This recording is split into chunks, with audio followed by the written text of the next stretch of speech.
Hi, everyone. I'm Terry. And I'm Ella. Welcome to the Chasing Red Flags podcast. Let's get real. Here, no topic is off limits. And real beats perfect every time. Welcome to the conversation. Welcome to where you belong. You're part of the family now, so let's get real together.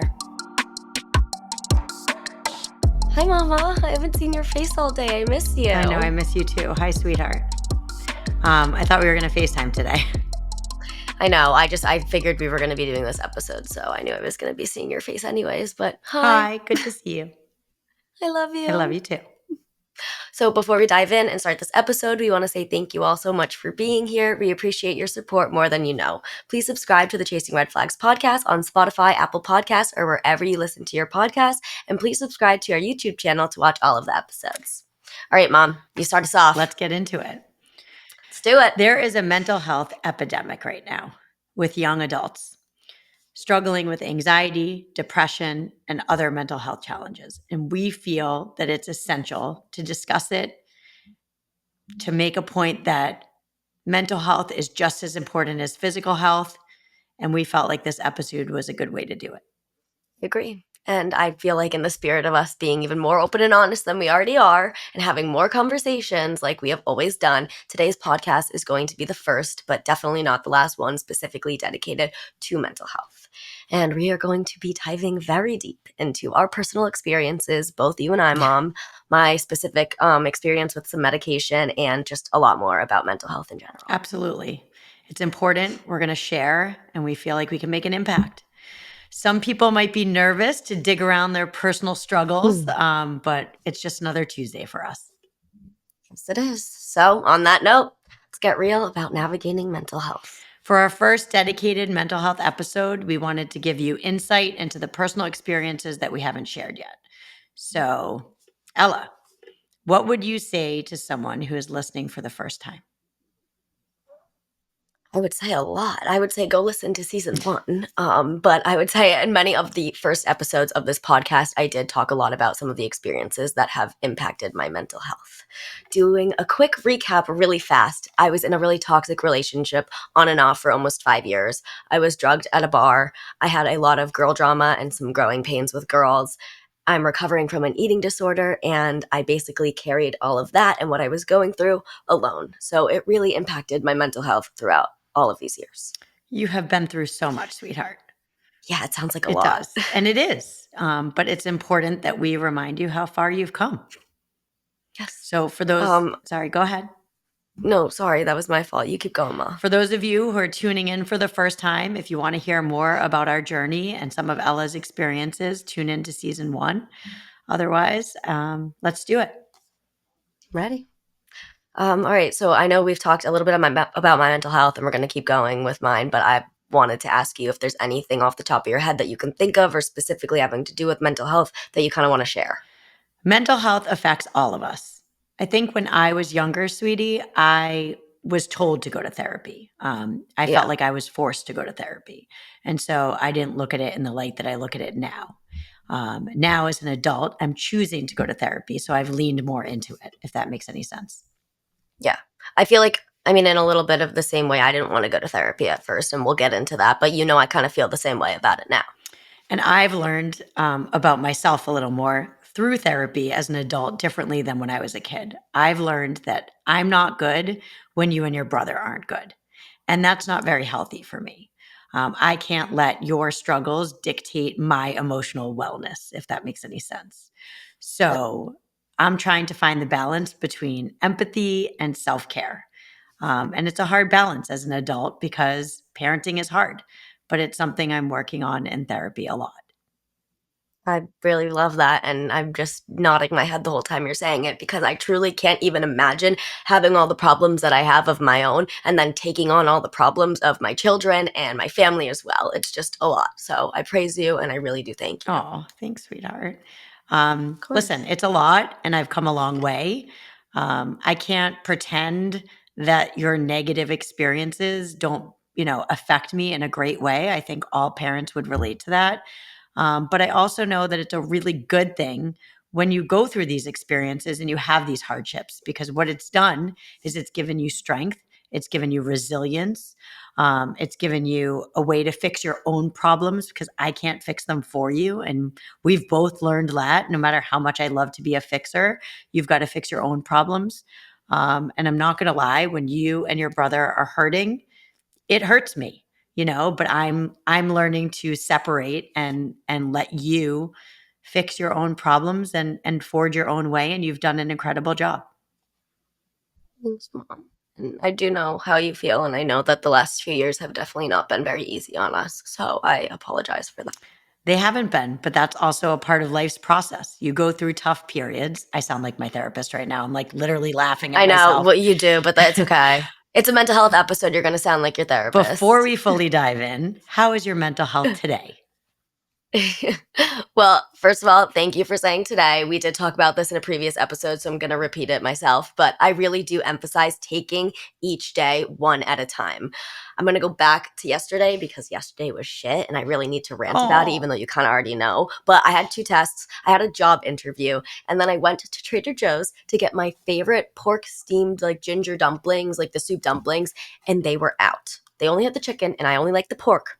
And that I think that literally sent me over the edge. I was in a bad mood for like the rest of the day and it was annoying. But today I'm doing great and we're making steak for dinner and I'm super excited. okay. You love those pork dumplings. You had Yes. like 20 of them in your freezer last year. Yeah. So I apologize. I'm very sorry they didn't have them.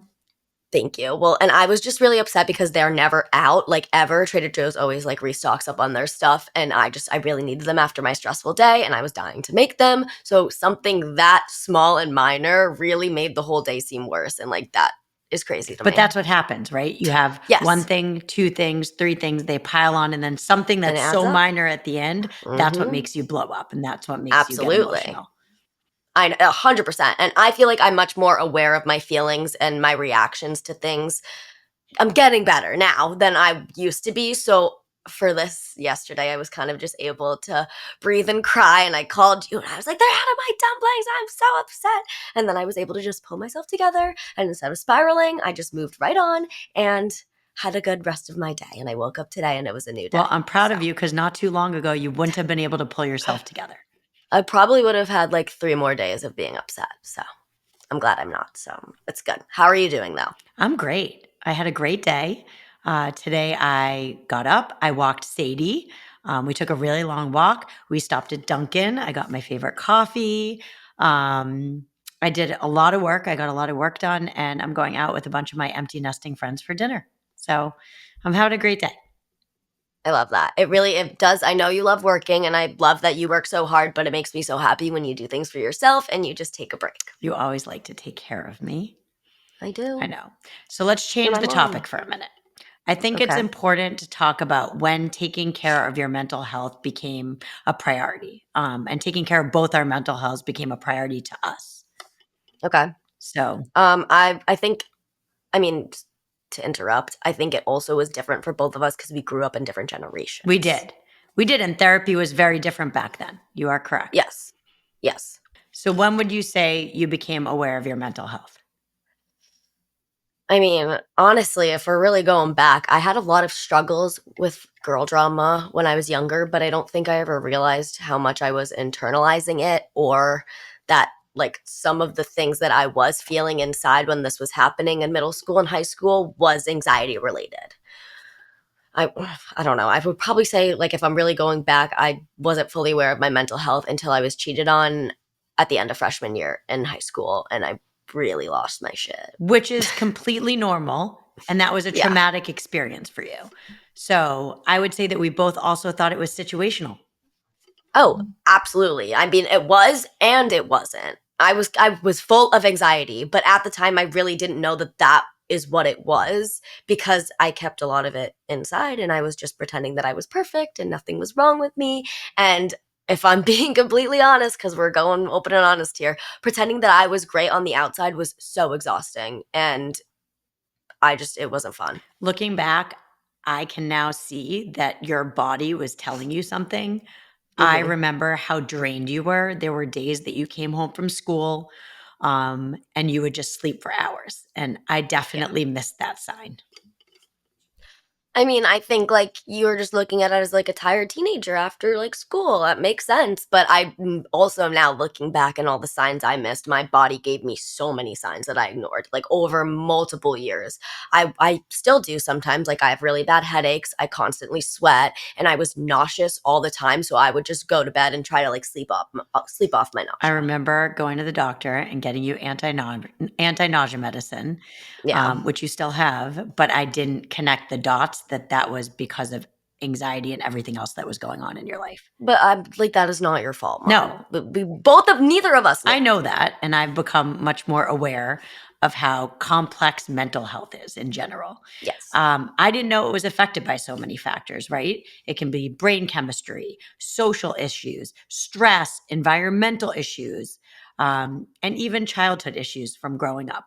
And I'm sure there's so many more, but mental health can be affected by so many different things. And I think a lot of people aren't aware of that. No, and I think at least what I've learned is that mental health is so incredibly complicated. Like, everything we're talking about today is probably just scratching the surface for what people feel, and this is truly our experiences, but it really is different for everyone. And that is why it's so important not to judge or be assuming what somebody else might be going through, because you really don't, like, you don't know. We just need to keep showing up for people and have empathy. And that includes for ourselves. And that's kind Yeah. of my biggest lesson that I've learned. Absolutely.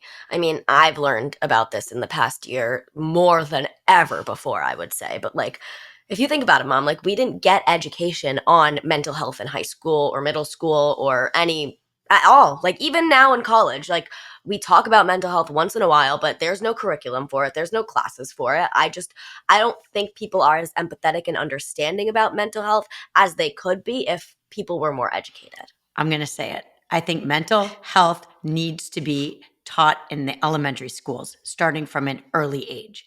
In my Yeah. opinion, it has to be a required part of the curriculum. Yeah. I mean, I know, like, at least for me personally, if I were to go back and think about who I was in high school and middle school, like, it would have made a very big difference for me. It really would have. We didn't learn about it in school, and I just think the school kind of relies on the home life for that kind of education, but that can't just be expected to only come from the home. Imagine if they started teaching empathy and emotional wellness in schools at an early age, how different everything would be when people were more aware of things. I mean, I think it would be great. In between math and gym, you have, like, your today class, we're going to be learning about Well, feelings. I'm adding it Uh, to the Chasing Red Flags to-do list. I mean, I think it would be worth it. So everyone remember that. But my turn, mom. When did you become aware of your mental health? Because I know I talked a little bit about mine. So I would say it didn't click with me when I went to therapy when I was younger that that was a mental health issue. We didn't use the words mental health when I was younger. Again, generally Hmm. generational issue. Yeah. It certainly never was brought up in my family. I went to therapy, so I got help when I needed help, but it wasn't talked about as a mental health issue. I think as I got older, and I've talked about this with you, I felt like I started to filter who I was to make other people around me happy. I'm Yeah. loud and sometimes say the wrong things. And I started to concentrate so much on what I was saying and who I was saying them Hmm. to that it was very overwhelming for me. And I was overthinking everything I was saying. And it felt like a lot. And that's when I started to get therapy.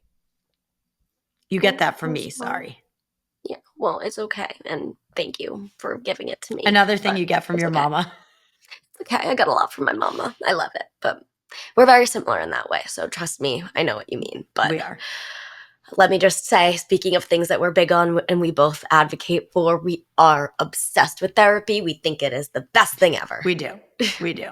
I feel like it's a big part of, at least for me and you, and I'm not speaking for you, I'm talking about me, but I feel like that's how we take care of our mental health, or one of the ways. So I feel like we wanted to kind of share our experiences to help anybody listening. If you're considering therapy, if you're thinking about switching your therapist, or maybe exploring a different kind of approach to just talking about your feelings, we'll give you some information about our lived experiences. Yes, and I think there's lots of ways that we are helping each other and also getting help, so we'll start with Yeah. therapy. So tell Yes. everyone when you started therapy. I mean, I didn't choose to start therapy, just like you didn't. You made me go after I was cheated on the first time, which was a few years ago. And I was really resistant about going because I really wasn't ready to open up and talk about it and be hurt. And I was just humiliated and embarrassed. And I really just, especially talking about it to a stranger, just felt like really weird to me. But I insisted because I started noticing signs. Yeah, I you did. started noticing things about you that you didn't seem like yourself. So, Yes. can you talk about what those signs were? I mean, I felt like I was becoming a very different version of myself. I wasn't like as confident as I was. I was not sleeping. I would text you in my room at like 3 a.m. on like a weeknight and still be awake. And I was just angry 24/7. Everything made me mad. Like, I wouldn't even say mad mom. I would probably call it like rageful. I don't know if you like, I would You say it you was were, and rageful. I would say I that was you were rageful. at the time, you were taking out a lot of that rage on me, and Yes. I felt like you needed, another outlet to validate you in addition to me, because I was doing my best, but you were so rageful and upset inside and around this house and privately, but publicly, Yeah, you were still I was. happy and smiling, and so that Yes. struggle, you needed someone else to help you figure that out. Well, like, first of all, going back, I do just want to say that I feel like nobody really talks about the angry stage. And I feel like that should be talked about more, especially when you're lied to or you're feeling taken advantage of, because that's a real thing. And you don't need to feel sad. You're allowed to feel angry. That is a feeling. I literally would dig my fingernails into my hands. So, like, I would get mad or I'd punch a pillow. Like, I have a little heart pillow and I get mad and I'll just punch it. But I feel like with the taking my anger out on you, and you know I apologize for that all the time, but most people confide in their friends. And if I'm being honest, my friends didn't necessarily understand how painful what I went through was, because or like how much I was internalizing it, because they had never been cheated on themselves.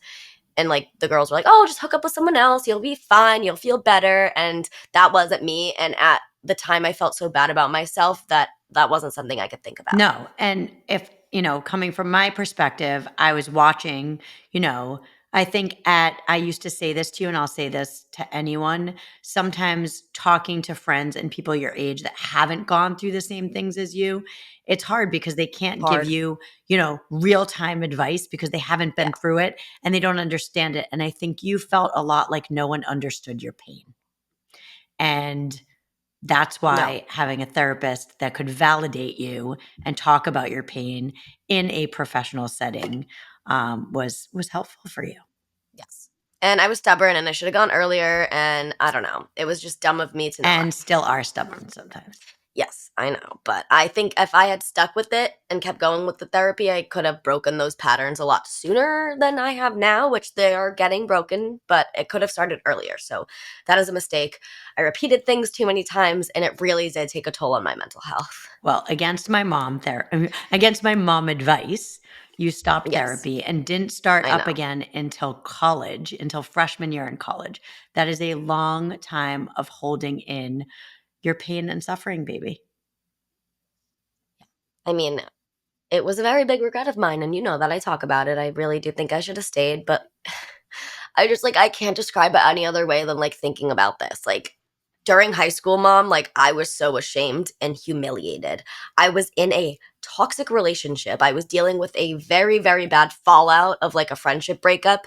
I was isolated during COVID. And on top of that, again, I was struggling with my eating disorder. So, like, I wasn't ready to open up. I really wasn't. I felt like you were going through all of this and then COVID came and Yeah. just And like it just made it so much it did. It worse. it emphasized so much of what you were going through and then Yeah. also isolated you so much.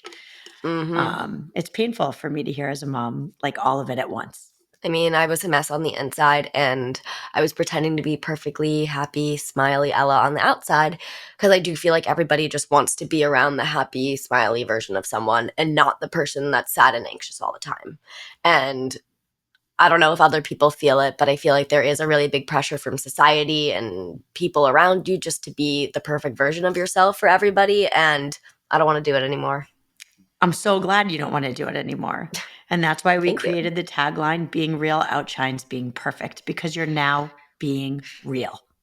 Yes, and I really can't stress that enough, and I wish I had done it earlier, but nobody is perfect, and I feel like pretending to be perfect to meet society's standards or a friend's standards or a relationship standards or a family standards, it can really make you physically and emotionally sick. It did for me, and it's just time for people to realize that it's okay to not be okay all the time, and it took me so long to realize It that. did. It's taken us both a long time to realize that.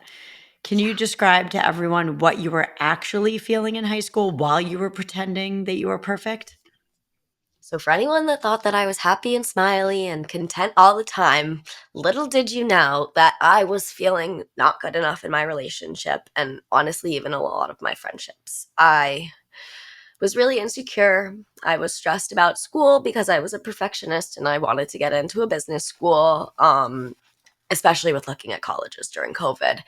And I mean, there was the pressure of being on the varsity dance team and trying to win the competitions and trying to be nice to everybody and inviting people over to my house and just like, I don't know, I just kept shoving it all in a box inside to myself. So I was not happy. I'm having a moment. I know. I feel so much mom guilt. I talk about this in therapy, but just like how much you were internalizing from all of that and more that I was somewhat aware of, but not fully understanding how much was inside of you and how painful that was for you. I know, but you can't like feel guilty or blame yourself. And like, you were my everything. You were the person that like got me through this. I really don't think that I would even be in the place that I am now if you weren't by my side. So, like, I just can't imagine how much worse like things could have been for me if I didn't have you. Thank you. And I love So, I you. love you. Um, but I should have pushed you to stay in therapy more. So, what I would say to any parents listening is push your child in a calm and kind way to try to go to therapy. Um, Yeah. Go to a support group. There's a lot of online support groups. Um, have them open up to anybody that they can. If they don't want to go to therapy or don't want to join a support group, just any way that they could not keep it inside, if you even know it's happening. Yeah. Even if it's just writing in a journal and getting it out, there are so many ways to just not hold it all in. Yeah.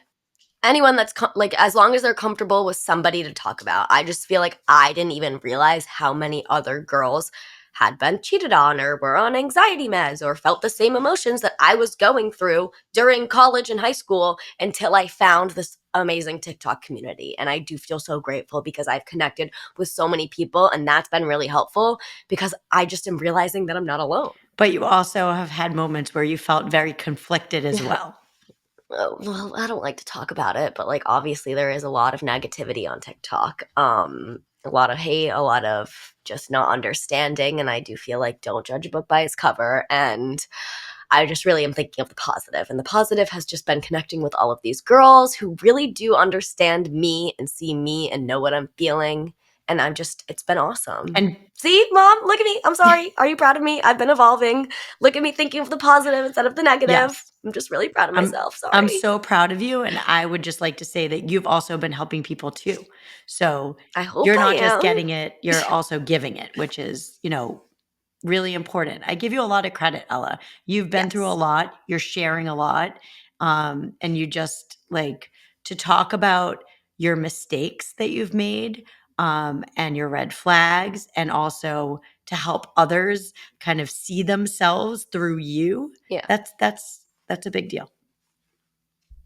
Thank you. And I just, it's a lot. I know that. But I just feel like I've really started to know myself better. And I truly feel from where I was about a year ago, I am just a much healthier version of myself. I really am. So sharing whatever you're comfortable with. What are you working on in therapy right now? I mean, let me tell you, every therapy session is different because it really depends on how you're feeling that day and when you call your therapist or when you talk to like your friend or whatever you're trying to do. But my main thing right now is that I'm still trying to work on controlling my anger, as you know, because I still take things out on you and I apologize again. But I really do catch myself getting very heated over things that are, I would say, like a level 2, and I make them like a level 10. So like that's been something I've been working on. Yes, you do that with me sometimes, which is rough. Yes. But we also now kind of have a good rapport where I say, let's look at the bigger picture. Let's look at the Yes. bigger picture here. Is this just a little thing in the bigger picture? And you kind of Yes. are able to refocus yourself, which, I think is important. And you've done a great job of that. I think bigger picture is so important. Like, oh, in the bigger picture, are you going to remember going this one night to this one party? Are you really going to remember that in 10 years? It's the same thing with like anxiety and worrying about like all of that. I just feel like I'm also working a lot on not letting other people's opinions of me matter. And that's, as you know, very hard. It's a bad habit I'm trying to break. I don't like when people don't like And me. it's especially hard with this business. Yeah. Oh, extra hard with this business. I forgot. I'm sorry, I'm rambling, but another thing I'm working on is forgiving myself. For what? I mean, I'll get real open here for a Go second, ahead. but I really isolated myself from some certain friends during a lot of the years that I struggled in my relationship. And I think the reason that I did isolate myself is because I knew, because they were such good friends, that they would make me face all of the unhealthy shit that I was going through in my relationship. And I really didn't want to see that at the time. I was so laser focused on like fixing things with him that I wasn't there for my friends like I needed to be. And I regret it to this day. I know you figured a lot of that out in therapy, and I know it's been really hard for you. And it's been a painful loss to lose some of those friendships, but Yeah, it's a part of the process. I know. It just like I don't think I realized like how much I actually like lost them, and it's fine, but it's really sad because I'm trying to like get it back. And people have been super supportive, but some of them haven't, so that's been really hard. And I'm just trying to move forward and focus on like other things, and I know that there's really not much else I can do besides apologize and move on and just try to be a better person. Ella, I've told you this and I'm going to say it now. This is like I'm having a Terry talk with you, right? We all make mistakes in life. Sometimes big ones, sometimes not big ones, but we all make mistakes. And all we can do is apologize and hope that someone sees the changed version of us. And if they don't, sometimes it's about letting them go. Yeah, but I don't like losing people I love, and Ella, I love these nobody people, so likes to that's been a lot. lose people they love. It's never easy and it's sad. And sometimes it's really painful. Yeah. And I know like one of my biggest red flags is like holding on to people who don't love or care about me the way that I do about them. And like I'm working hard on like letting go and learning that it's time to move on, but it's still really hard. It's always going to be hard, sweetie. Yes. It's a part of the process. Sorry. No, of course. Of course.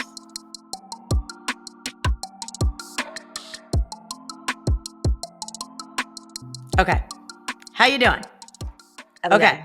So, that's hard. I'm taking a sip of my water while you Good. talk. And I'm going to take a sip of my water and we're going to move Okay. on. Um, Okay. let's talk about, we've been talking about therapists. Let's also talk about changing therapists because Yes. you've had a lot of different therapists. And I think it's important to know that it's okay to change therapists. Yes. I will say to everyone listening, I did not connect with my first therapist at all. Nothing against her, nothing against me. It just like sometimes you don't click with the person. I just like personally, I felt like I was a little uncomfortable opening up to her.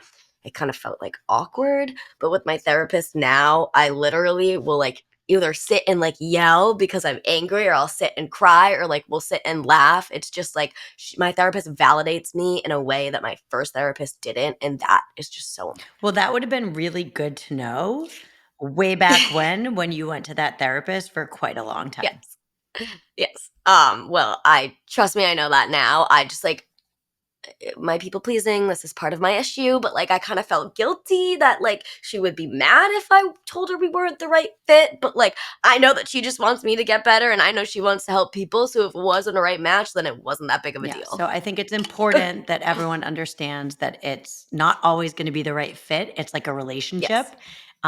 Relationships aren't all the right fit. And if you don't feel like you're connecting with the person and you're comfortable and able to be really open and vulnerable, which is the point of therapy, then it's okay to say, I'm not fully comfortable here and look for someone else. Yeah. I mean, I feel like everyone has different things that they look for. You look for something very different than what I look for. What do you look for? I What do you r- look for in a therapist, Ella?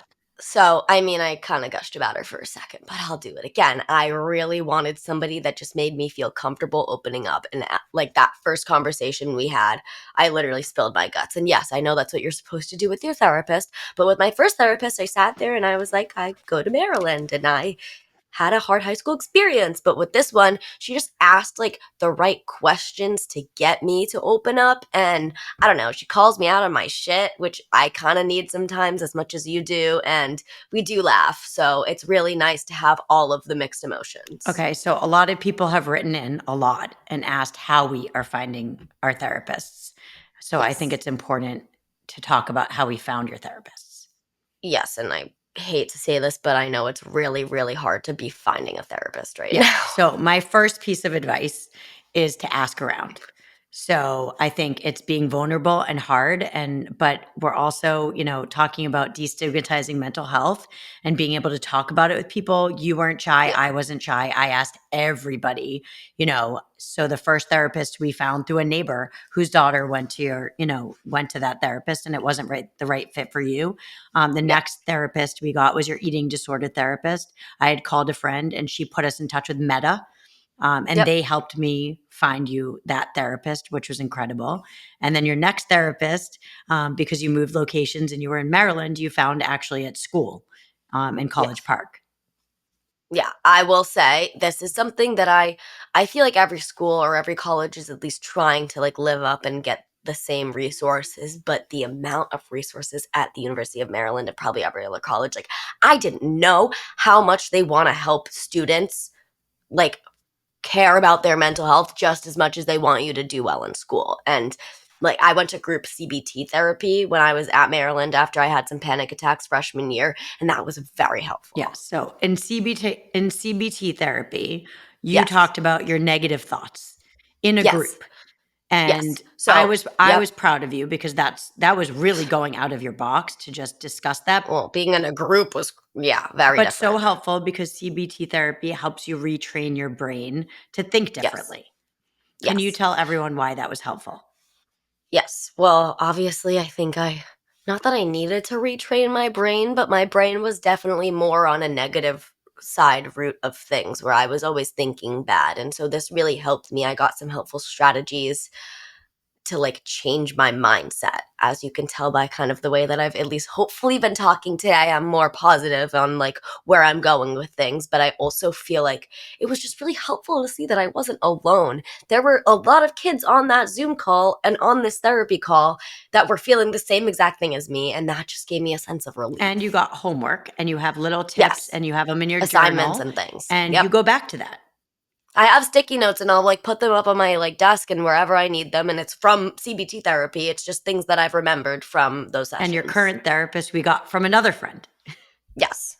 And I am obsessed with her. She's amazing. And I just feel like I am lucky to have somebody that I can talk to, but I know there are a lot of online resources for therapy as Yep. well. And we do have those listed on our Chasing Red Flags website. So I would check out those too, because obviously therapy can be in, like, you can have therapy in many different And ways. I So think just it's check it out. really important to us not just to share our lived experiences and our stories, but to also feel like we're providing some resources to other people Yes. as well.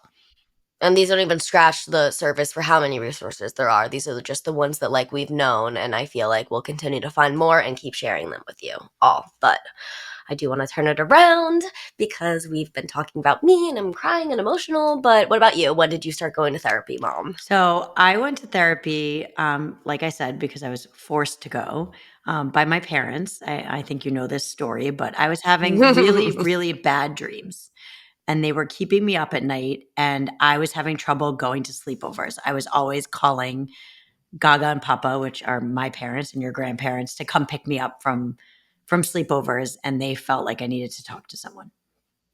First, I feel like I need to clarify the name Gaga because my college friend yesterday, I was like, "Oh, Gaga texted me." She's like, "What's a Gaga?" It's like, okay, so I couldn't pronounce Grandma or Gigi or any of the names that she wanted me to pronounce. And one day, I guess I just looked at my grandma and I was like, Gaga. And so that was her name. I don't know if that's the right That story, is the but right story. She yeah. really wanted to be Gammy, and you could not say Gammy. So all of a sudden, you just said Gaga, and it stuck. And And that was her since you name. were the So we all first call her Gaga. grandchild, So all the grandchildren call her Gaga. exactly.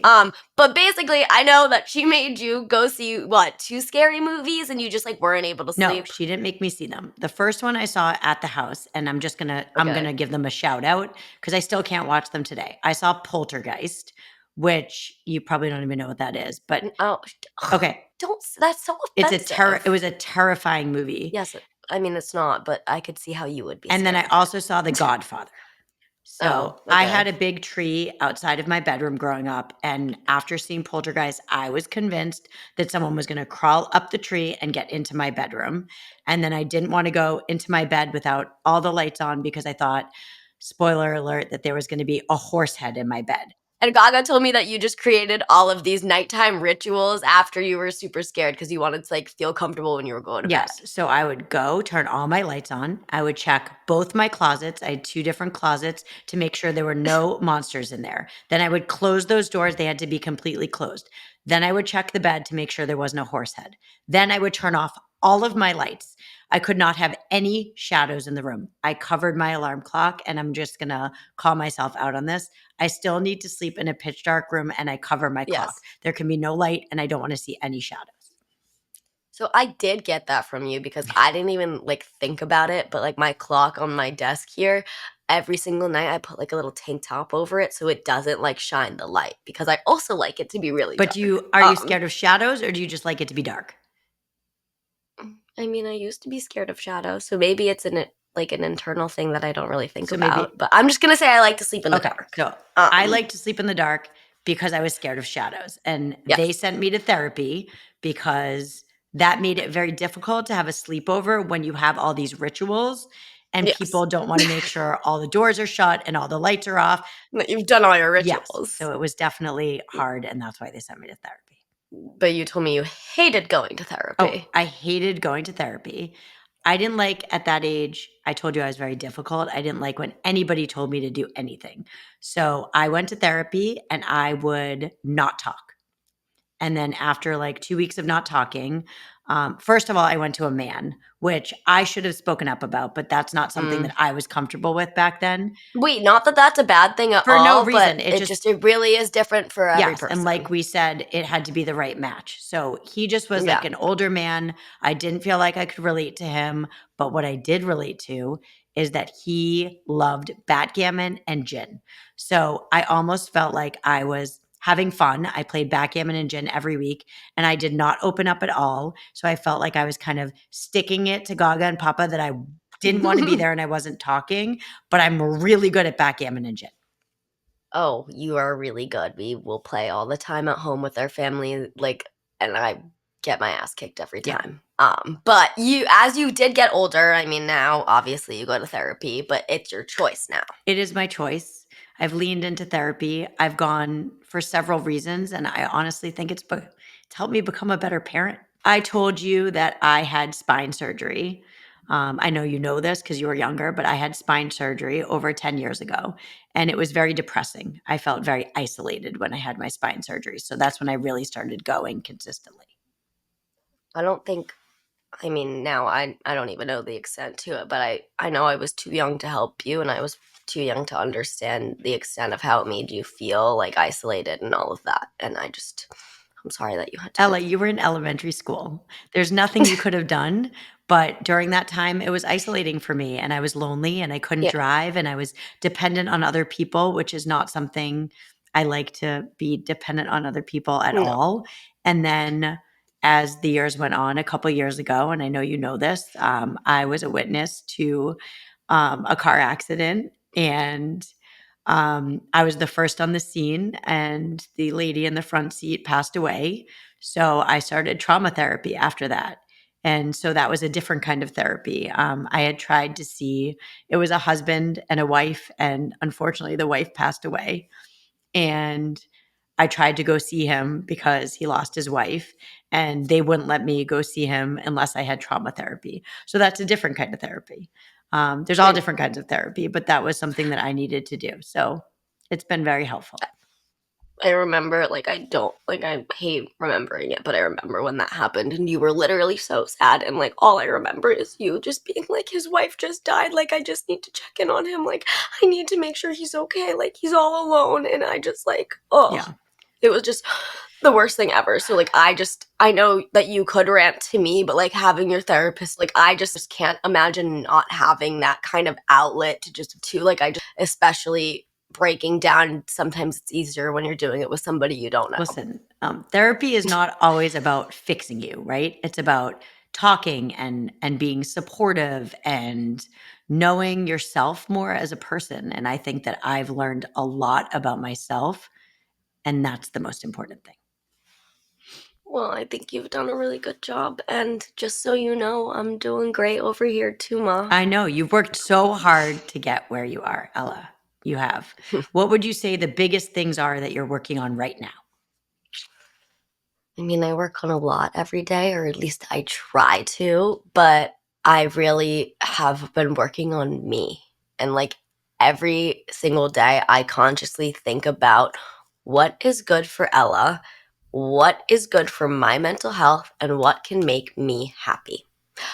Finally, I've gotten to a place where I'm not thinking about other people in a consuming way. I just feel like I spent a lot of years focusing on making everyone happy before myself and not focusing on me. And like, I don't know, it's still a little hard, but it's getting easier every day. Listen, Ella, you're always going to think about other people because you're empathetic and kind, and that's who you Yeah, are. But I think what you did was you put other people's feelings and needs before your own. before So my own. That's something, what it yeah. So was. something that I see in you is that you're starting to say, "This might not be good for me," and Yes, you can still be kind and empathetic, and you're learning this absolutely. while still taking care of yourself. And Yes. now I And see you, and that smile is a real smile, not a fake smile. I feel like, I mean, my relationships and my friendships are better. And like in general, also, I just feel like I've just become more honest and real. And I just like, I don't want everyone to think that I'm perfect all the time. I don't know. These are all very important things to me and they contribute to my happiness. And so I'm really focusing on me. And I can see that. Um, I'm glad. What are you working on though, Mom? I'm working on my tone of voice. I have a tough tone of voice, and I don't even hear it some of the time. I I'm working know. really hard on it. I've been working on it for years. I'm working on it more now than I have in the past. I don't hear the way I talk sometimes, and I never mean it to come out sometimes the way it does. So I would say that's my biggest thing. I'm a work in progress. I think you've been much better lately. I've been spending more time with people who lift me up also. I think, I've noticed that I may have been surrounded by some people that were not the most supportive or making me feel good about myself as much, and that they were draining my energy. So I feel like Yeah. I'm spending more time with people that I feel good around. Are we working on the same things, Mom? I told you these are lifelong Like mother, things. like daughter, or These what? are lifelong things you work on, Ella. It's not just at your age. And you have back steps and forward steps and back Yes, steps. It's not just a absolutely. straight shot. No, These are things everyone should be working on, in my opinion. I agree. How has been being public affected you and your experiences? I mean, again, I really don't like when people don't like me. So like there's that, but I do think I've just really realized that like people are gonna judge you whether you're public or not.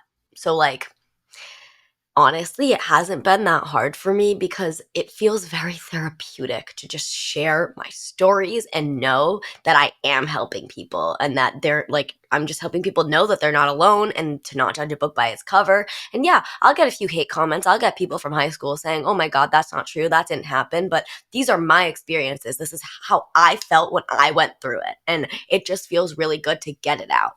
And I can see like the confidence in you. And I know that you're sharing privately in DMs and messages with other people, and Yeah. and I am as well. So I think that we know we're doing something that's important. And that's all that matters. At this point, I'm not gonna say that I don't give a shit, but I'm working on not giving a shit about what anyone thinks except for this person right Wait, I here. like that. You're not you what did you say? Say it again. You're not giving I'm not I don't know. I'm not there yet, but I'm working on not giving a shit about what everybody thinks about I me. love it. I love Thank it. you. So have you Thank had any huge revelations in therapy that's worth sharing? Oh, I think I told you about this, but this is probably my biggest revelation. I have learned what a transition object is. Okay, I don't know what that is. So, okay. Okay. I was talking to my therapist about how obviously going back to college is a very big transition, and I am a big homebody, and I love my mom, and I love my dog, and I love my dad, and I might be homesick. And so she And brought you love up Ryan. bringing a trip. And oh, okay. Well, Ryan's gone. So, like, Ryan and I FaceTime. I don't even count him because he's not home. I'm a homebody. Got it. Yeah, I'm sorry, mom. Sorry to remind you, you're an empty nester. Okay. We're both at I'm college. devastated. Okay, keep going. Okay, I'm sorry. But she kind of brought up how bringing a transition object from home, like a blanket or a stuffed animal, like that would remind me of home and help me transition into a new living space like my Okay, apartment. so when you say that, the first thing I think about is Dolly, which for anyone Yes. listening is this tiny Hold on. little white and pink stuffed animal that Ella has had. Oh, Guys, hi, everyone, I Dolly. don't mean this is Wait, Dolly I in feel case bad you all want to meet for her. anyone that is listening and not watching. Ella is holding Dolly in her hand. She's had Dolly since the moment she was born. So that's what I think Wait, about. Is that her bow is chewed off because I literally used to chew on her bow and like her legs aren't attached, but it's just the thought of having her. Okay, so but is yes, that a I do transition bring object? Dolly. Yes, that is a no brainer, but I'm gonna just explain when she brought up the transition object. At the time, my head immediately went to the shirt that I was wearing at the time. I'm not wearing it now, but it was a Grateful Dead shirt. And I had bought it as a present for my ex-boyfriend, but I don't know why. Something inside me just decided not to give it to him. And so I told her the story, and she explained that that shirt is not a transition object. That shirt is me taking back what's mine and like the power that I lost when I was with him. And that felt awesome. So like now that shirt has just become a really symbolic, positive, like image for me in my head and it just feels really good to wear. So yes, Dolly is my transition object, but I thought the shirt was, but it's my power Oh, I object. love that. See, this is why Yeah. therapy is so Right? good. But I wouldn't have thought of that. I would have thought that as a transition object. I would have been like, oh my God, I'm keeping it with me. I'm not ready. I moved. Like, nope. That is me taking back what's And now mine. you've taught me My something. life. Yeah. There you go. You're Thank you. welcome. I appreciate it. Um, have you had any breakthroughs though? I feel like you always have breakthroughs, but I don't know. Um, Parenting is hard, and sometimes parenting can feel very lonely.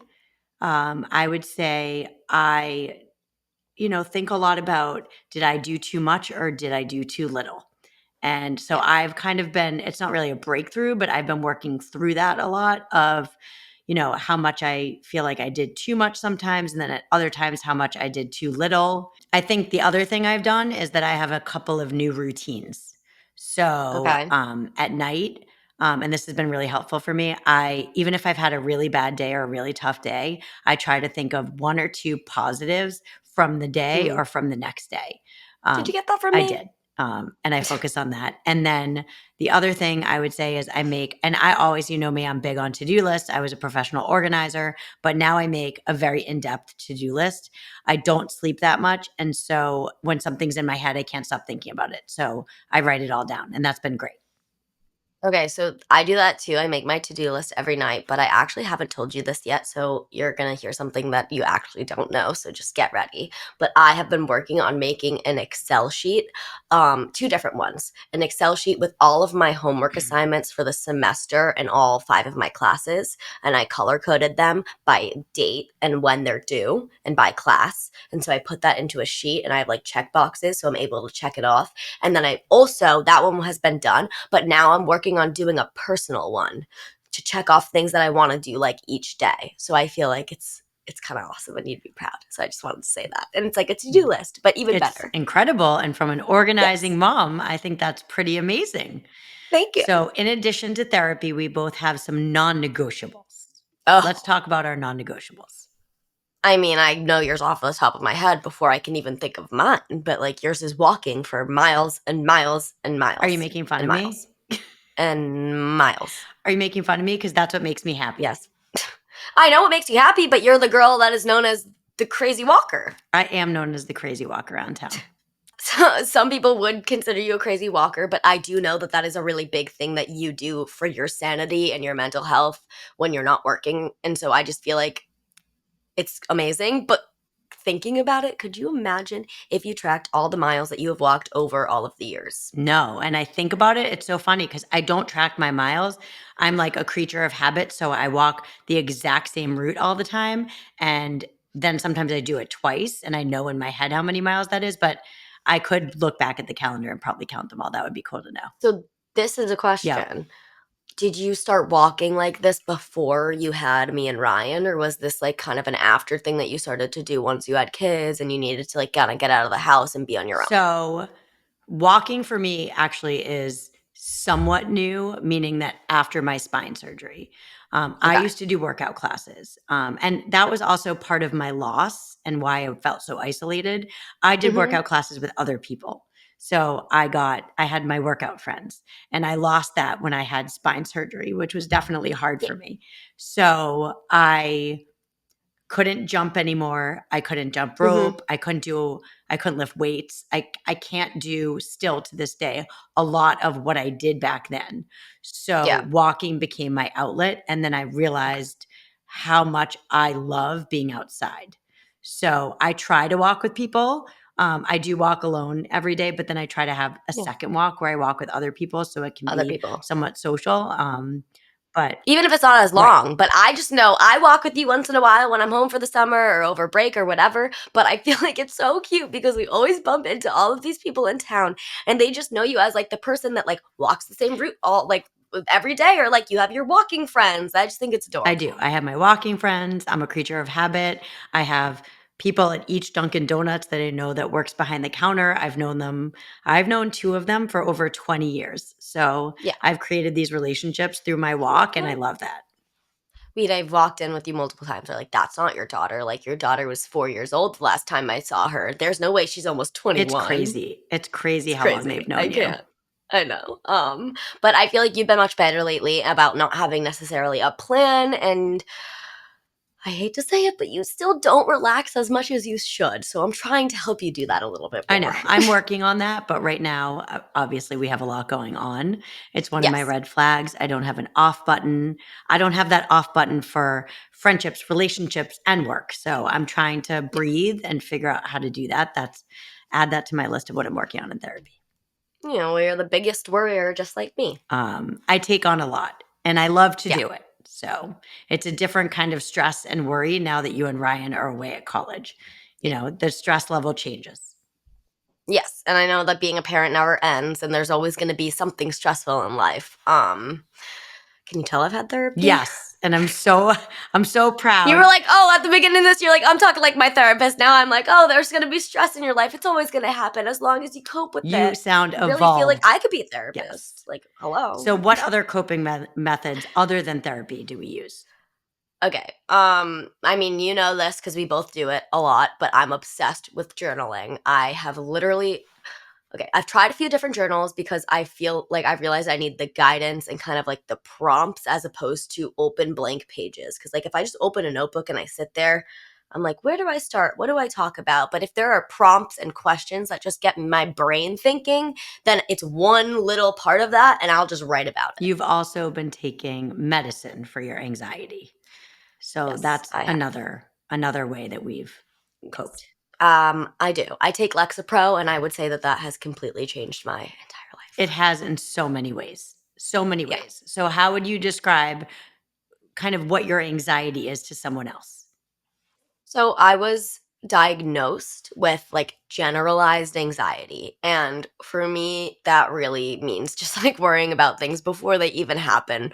Or like somebody could say, oh, we might be doing this. like a week in advance, and that's all I'm thinking about for the next week. It's the what ifs can be extremely overwhelming for me, especially when it comes to taking tests and test But anxiety. you didn't go on Lexapro until you got to college. Yes. So so I really should have gone on it earlier, like you told me to, if I'm being honest, but I didn't stick with therapy and I was in a lot of denial and I just didn't want to think that anything was wrong and I was very against going on medication because I just felt like, oh, I can handle my emotions myself. Like I don't need medicine. It's So fine. what changed that? Freshman year of college.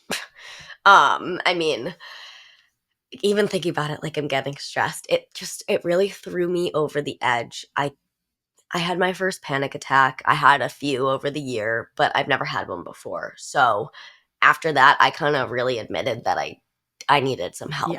And instead of you being like, I told you so, and blah, blah, blah, you were just supportive and amazing. And you just saw how much I was suffering. And you were just waiting for the time for me to realize that this is what I needed to I do. just wanted you to feel better, sweetie. I That's all know. parents want is their kids to be happy and healthy and feel Yes. better. So you and your doctor and your therapist decided that you were going to take medication. So for Yes. those that are listening and thinking of Hmm. medication, what did you do first? So my doctor first prescribed me on Prozac. Yep. That's what it's called, right? Okay. Yep. Because she said that I had an eating disorder, I had bulimia, so they often put girls on Prozac that had that kind of eating disorder. And I had been in recovery, but she just wanted me to try that medication. And I think I stayed on it for about six But you did months. not like the way you felt on it at all. Yeah, no, it did not make it did not make me feel any better. If anything, I was probably worse and even more anxious, and it just really didn't feel like it was I don't helping. think the medicine made you more anxious. I think you were expecting a change and that made you And it anxious didn't because you didn't yeah. feel it. Yes, and so then that, like, more anxiety, like, it just built on top of Yes. each other, and I don't know if this is, like, really something that had to do with it, but I also gained, like, 8 to 10 pounds, and, like, not in a healthy way, it was, like, a very short amount of Right. time, and even the doctor was like, "This can be one of the side Right. effects." And there's different Yeah, side effects for different medications. And I would very. It really say, depends on your own body, yes. And too. I would say your therapist and your doctor were very clear that, I mean, if you look up the side effects of any of these, medicines, they all say weight gain or weight loss. So it can be different. It's gonna It can be be different for everyone, but I would say that I give you a lot of credit because, and your doctors a lot of credit because they were like, okay, this one doesn't feel right for your body and isn't sitting right for you. So let's switch you to another one. Yeah. And I did. I decided to go off Prozac, but you can't just like stop cold turkey. That's not good for you, especially your system and your body. So I started 10 milligrams of Lexapro. Yes, and you eased off of Yes. that, and then I eased off of that and I started the Lexapro yes, instead. and your emotions leveled out a lot Oh my within a God. couple weeks on the Lexapro.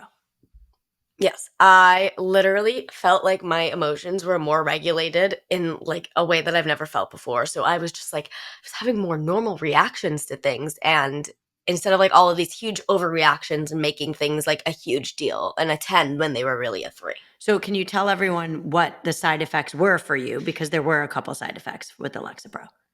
Yes. So, I mean, obviously, with my anxiety already, I had looked up online like what the side effects were and what I could feel. But I heard that people worry about like nausea and headaches and insomnia, but I really didn't have any You of those. didn't. I passed out, if anything, like it helped me sleep more. I would say the biggest side effect for me, and it's still to this day, and I have put it in my schedule, so I'm good with it now, but I get really, really tired, like late afternoon, so I have to take a nap. Not every day, obviously, but especially the days where I'm going out or I have a long night, I need to take like a 20 to 40-minute nap. Yes. And I think that you've, figured out how to make that work for you. Yeah. Um, It sucks. I don't like being tired, but if it's going to make me feel the way that I feel every day, to me, it's really and worth some it. people take it at night, but that just didn't work Yes. for you. I also, I mean, I'll be straight up. I take my birth control pill in the morning, so it's really just easy to take it all Right. together. So there's one more side effect that I would like to talk about or ask you more Mm. about that's really impacted you because you're in college. So, alcohol is gonna be a really big like side effect, and that's something I don't think I For you. realized how. For Yes, you. for me specifically, but especially for anyone on medication. I'm not going to generalize, but I do think when you're taking medication, alcohol affects you in a different way. So I get very tipsy very quickly, and I have to think about how much I'm drinking and what I'm eating before I drink. Yes. That's very important. Say it again for the Yes. You taught me people in that. the back. Think about what you eat before you drink. So for those people that are listening, for our listeners that are thinking of going on Lexapro or any medication in general, what would you say? I mean, you're asking me as if I'm a medical professional, and I am not. I am a almost 21-year-old You are girl. not a But I would medical just say, professional, and neither am I. no, But but this is just from our experiences, our point of view, and somebody who has taken Lexapro for almost 2 yep. years. Obviously, going on medication is a very big deal, and it will affect your brain and your body. But I really do think that it can change your life for the better. But this is obviously a very individual decision. So talk to your doctor or your therapist or confide in your family if you are struggling. And know that it's okay not to be okay, and that you're My going to biggest be thing. okay, and that there's lots of different outlets. If therapy is not it or medication's not it, there's tons of different outlets. You just need to not hold it in and be open. I do think I should have been more open about taking medication earlier because I think I probably would have handled my freshman year of college a lot better than I did. But again, it's a learning lesson. An important thing is that you figured it out. A friend said this to me, so I want to just say it to you. When you break your leg, right, or you're on crutches, people can see the injury. So they set up ways to help, right? Oh, I'll drive you here. Oh, I'll create a meal train for you and drop off dinners because you can't get into the market. But when you have a mental health challenge, it's something that people can't see. They can't see it Yeah, with their own eyes. So it's harder to understand it. And you don't get so the true. support all the time that you need because people can't see it. And so that's why we are trying to talk about it. I love that. It's So if great, you had to Mom. give one piece of advice, what would it be?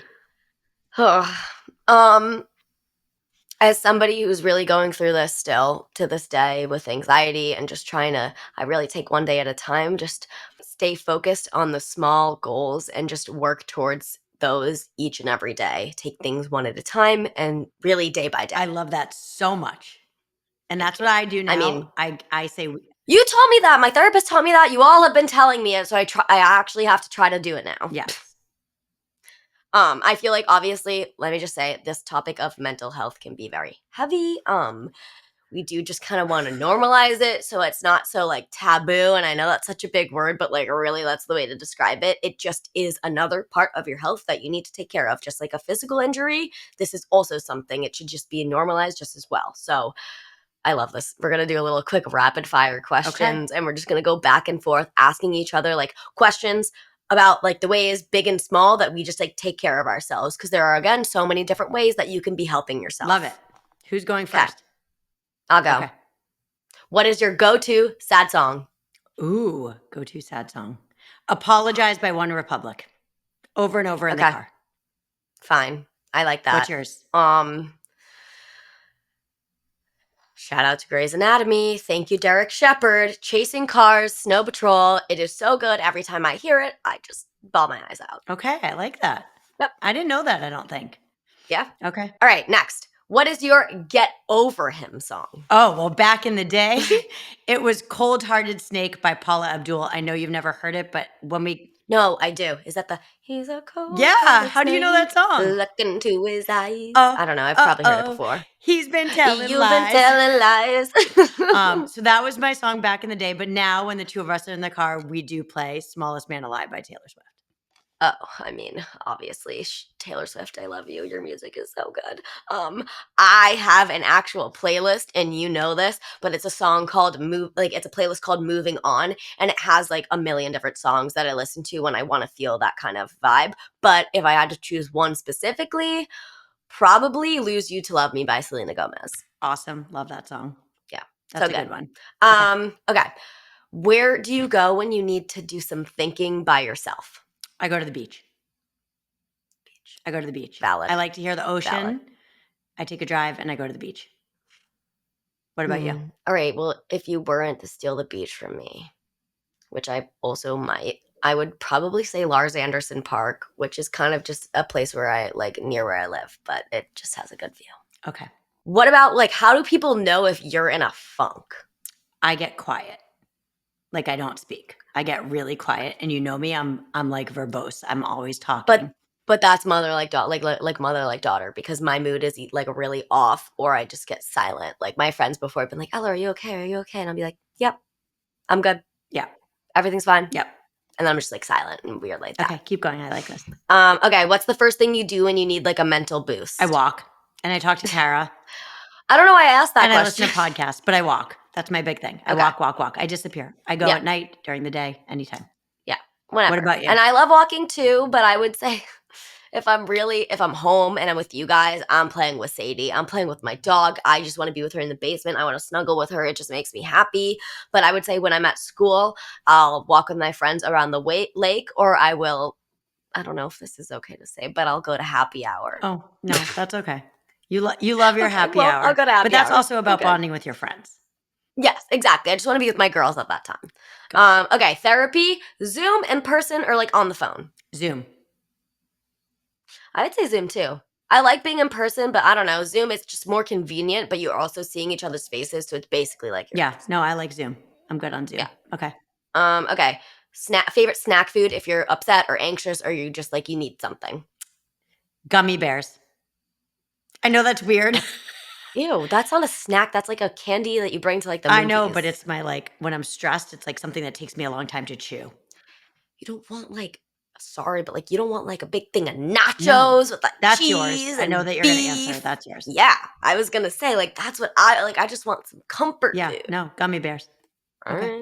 right. All right. Deep though, but like what one non-negotiable that you have learned in therapy? I can't change a person, their effort, or how they behave. I can only change how I react to them. What about you? I mean, that's very true. I think I'm only surrounding myself with people who really have my back, and I've been learning that a lot, especially recently. Not people that are using me or stand in silence while somebody else hurts me. I gotta give her credit here, but just like Ariana Maddox, who I'm obsessed with in her cocktail book and her Vanderpump Rules, like time in her show, I am just shedding dead weight. Love it. Bye. Bye. Love it. Bye. Is that the Done. end? All right, one more. What is your like what's like the last red flag in yourself that you've talked about in therapy? Learning to relax more and shut myself down at the end of the night. I'm low-key really glad you said that because that's definitely something you should be working Yes. on. What about you? Mine, I will say, we just talked about it as I had therapy yesterday. Internalizing everything. Not everything's about me, Oh, like at all. And I feel like I need to realize that, like, I don't know, I always think everyone's mad at me or everyone's talking about me. And I have to learn that, like, it really isn't about me. Like, everyone else has their own shit going on that, like, it's not that deep. love it. Thank you. Love it. I will say, really quick, before we go, as we did in the other episodes, for season 2, we have been wanting to share our red flags and our green flags of the week. So if you've tuned in this season, you know we've kind of started to do this, especially since I've been away at school. But it does help us catch up on our week, and we hope it inspires you to kind of reflect on your day. Do you want to go first? I'm gonna go first. Okay. Yeah. What's your red flag? Okay. I've had a very shitty week with my computer, and I will say that now. This is a new computer because I went to Best Buy and my hardware was completely broken, and they said that it's going to be 10 times more expensive to redo the hardware and give me back that computer. So I finally am good and happy, but I have been going back and forth to Best Buy the whole week. Okay. Green flag. I am really excited. We have an event tonight with my guy friends, and I haven't seen them in a while, so I'm super excited to see them and hang out with my girlfriends. Perfect. All right, you. Red flag. I ordered 2 books online and I literally check Amazon every single day and they're both on back order and they're taking a long time to get here. So, You complained to me about that last week because I remember you saying, like, I've been waiting for this book to come in. I want to read it, yes. and it's still not So, here. I'm waiting for my books. I'm sorry. Okay. Green flag. My green flag is it's almost my 50th birthday and my present got here early. For those of you who can't see, I'm wearing a ring that my husband of 22 years got me. So, Just a little upgrade from all just those a little years. upgrade. So, I'm really Yes. excited. Well, You look beautiful. Thank you, sweetie. And I love you. I love you too. All right, well, that kind of ends today's episode. If anything did resonate with you or you think it could help somebody else, please share it with them. We really do appreciate you all being here. And if you are struggling, please know that you're not alone. You can find mental health resources on our website or reach out to us on social media. If you ever want to talk, we are always here. Always. And we'll be back with another episode next week. In the meantime, keep being real, keep being you, and know that we've got your back. If you have any thoughts, questions, or just want to say hi, we would love to hear from you. Your support means everything to us. You can find us on Instagram and TikTok at Chasing Red Flags Official and on Facebook and YouTube at Chasing Red Flags. And if you want to share your story, ask a question, or pick up some Chasing Red Flags merch, go to chasingredflags.com. The Chasing Red Flags podcast is produced by Jay Del Turco. We are new in this space, so if you enjoyed what you're hearing, please subscribe, rate, and leave a review on Spotify or Apple Podcasts, or add a comment and like on our YouTube channel.